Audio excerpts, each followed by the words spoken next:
one of the principal criticisms of public money, that, oh, it's a fixed money supply, the economy will grind to a halt and so on, won't be flexible, won't be dynamic. Nonsense, we can lend it as well as spend it. So in that case, we add on these two new money flows. The state lends it to, well, we don't want to lend it to any Tom, Dick or Harry perhaps. We want credit-worthy, what we might call principal borrowers. Typically a bank, and the banks could perhaps participate in reverse auction. The state could say, well, here's 100 billion new money, we're going to lend it to the best bids. Okay, you guys submit your IOUs and we'll choose the best one. So it's a nice free market way of doing it. It has a side effect that wholesale interest rates are set by the market, and so on. So don't get fazed by people saying that our money supply is fixed and inflexible. There's other ways of doing it. Obviously the state can lend zero interest to public infrastructure projects as well. I'm just highlighting this because it's something I've been discussing with Bill Still, who's on the libertarian ticket, and he wants some free market answers to meet his critics. Right, here's a basic operation. It's how the banks make their profit, among other ways. It's the main way they do it. So banks have this neat way of adding numbers to your loan. You know, you take out a £100,000 mortgage and you look at it in a few months' time, and if you've not been meeting all your payments, it's suddenly 101,000. Conversely, all the people who are making deposits with the bank, they get some interest added to their accounts. Not much these days, and the difference between what's added to loans, what adds to the bank's assets, and what's added to the customer's deposits, which increases the bank's liabilities, that's called the spread, and gives the bank a lot of its gross profit. It also, of course, charges fees and all sorts of other little niggly ways of getting money out of you. But basically the interest rate spread is their business model.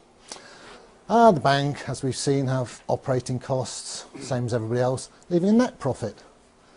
And this net profit is then distributed, some of it to the shareholders, some is retained, and banks, as they go on year after year retaining profits, that increases that shareholders' capital account on the balance sheet. The bank gets more valuable to its shareholders. So here's a schematic of what happens to a balance sheet when the customer pays interest to the bank. Here's the balance sheet before. Assets, remember that's all the loans and so on. Liabilities, all the customer's deposits. Here's a customer with some money in the bank. Unfortunately, the bank now is demanding that money from him as interest, and he pays it. What happens to the balance sheet? Well, the assets stay the same, all the loans. That money didn't get added to his loan, it was actually paid by him.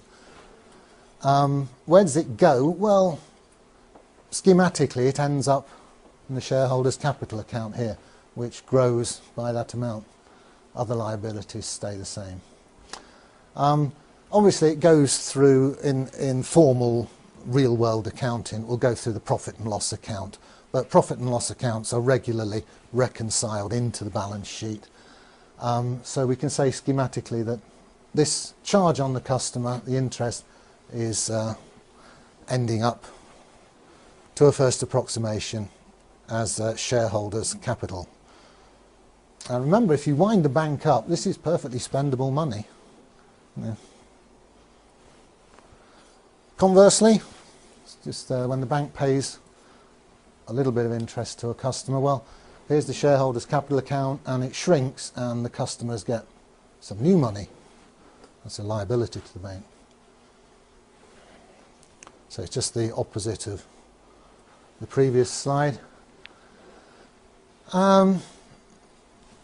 There's the gross interest charged on loan. There's the interest paid back to depositor. The difference is the gross profit, which it's sort of a bit skew that it accumulates on the liability side of the bank's balance sheet, but all that means is that the shareholders have dibs on it, should the bank be wound up. Okay, I'll switch tack now to the basic structure of the UK banking system, which is a two-tier system. There's a bunch of banks, high street banks, Lloyds, HSBC and Barclays, etc.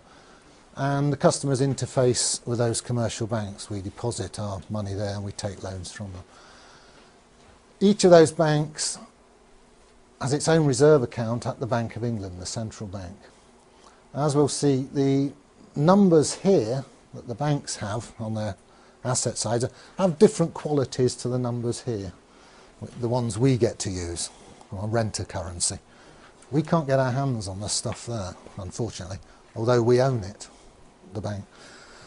So here's a schematic of the two-tier money system.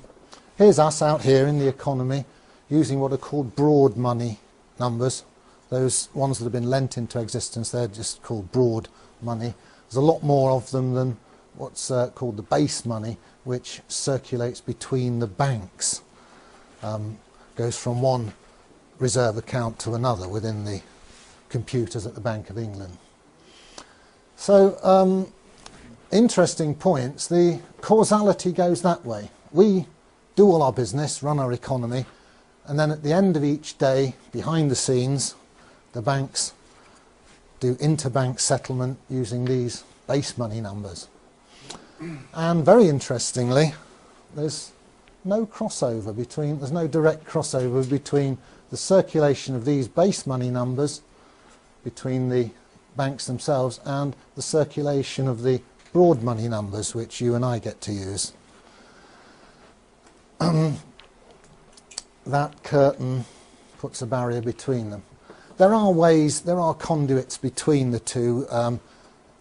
Technically, you can buy and sell gilts here, and you can buy and sell gilts here, and the banks can order physical cash here, and we can get hold of physical cash. But as regards the electronic money, that's more or less all of our medium of exchange, these two circulations are disjoint, they don't cross over.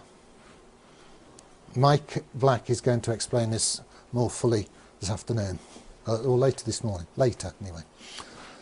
So, here's the overall picture. There's the money numbers that we use.